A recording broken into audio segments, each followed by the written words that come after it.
Hey, bonjour à toutes et à tous. Aujourd'hui, nous allons parler d'un navire d'exception du XXe siècle, le Normandie. Tout commença le 26 janvier 1931 dans les chantiers de Saint-Nazaire.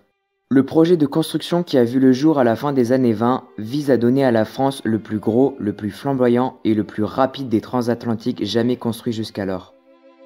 Sa construction s'acheva le 29 octobre 1932, mais sa mise en service fut repoussée jusqu'en 1935 suite à la crise économique des années 30. La CGT, au bord de la faillite, est contrainte de faire appel à l'aide de l'État. Dès lors, la construction et la réussite commerciale de Normandie deviennent un enjeu national. Le Normandie est surnommé la dette flottante, vu son prix avoisinant les 863 millions de francs de l'époque, mais il est aussi surnommé de plus grand bateau monté aux contribuables français. Le transatlantique, qui contre toute attente, connaît un succès sans précédent. Il fait donc rapidement taire ses détracteurs. Le 29 mai 1935, le Normandie est mis en service.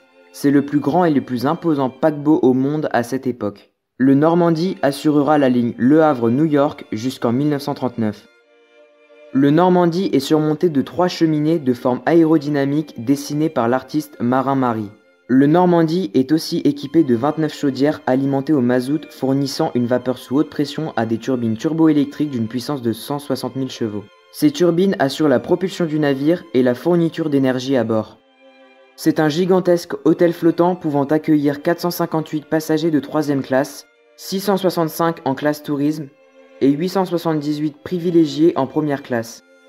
La qualité des services irréprochables, le confort et la décoration du Normandie font de lui un navire d'exception.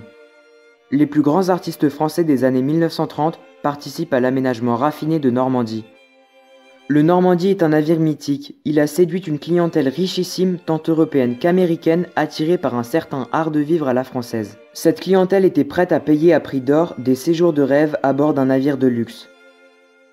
Le 6 septembre 1939, la guerre étant déclarée, le navire est désarmé et reste à quai dans le port de New York. Le 12 décembre 1941, au lendemain de l'attaque de Pearl Harbor et après l'entrée en guerre des États-Unis contre les forces de l'Axe, le Normandie est saisi par l'US Navy et est dans l'attente de reconversion en transport de troupes, tout comme les Queen Mary et Queen Elizabeth, elles aussi réquisitionnées pour participer à l'effort de guerre. Le Normandie est alors renommé à cette période-là USS Lafayette. Le 9 février 1942, un ouvrier chargé de couper au chalumeau les lampadaires du grand salon de première classe met accidentellement le feu à des gilets de sauvetage entreposés non loin de là. Le feu étant incontrôlable, les pompiers et les bateaux-pompes déversent d'énormes quantités d'eau sur le navire qui par la suite se déséquilibre et chavire au cours de la nuit suivante. Les réparations du navire étant jugées trop coûteuses, le Normandie est démoli en octobre 1946. Voilà, c'est tout pour moi, j'espère que cette vidéo vous a plu, on se retrouvera pour de prochaines vidéos, au revoir.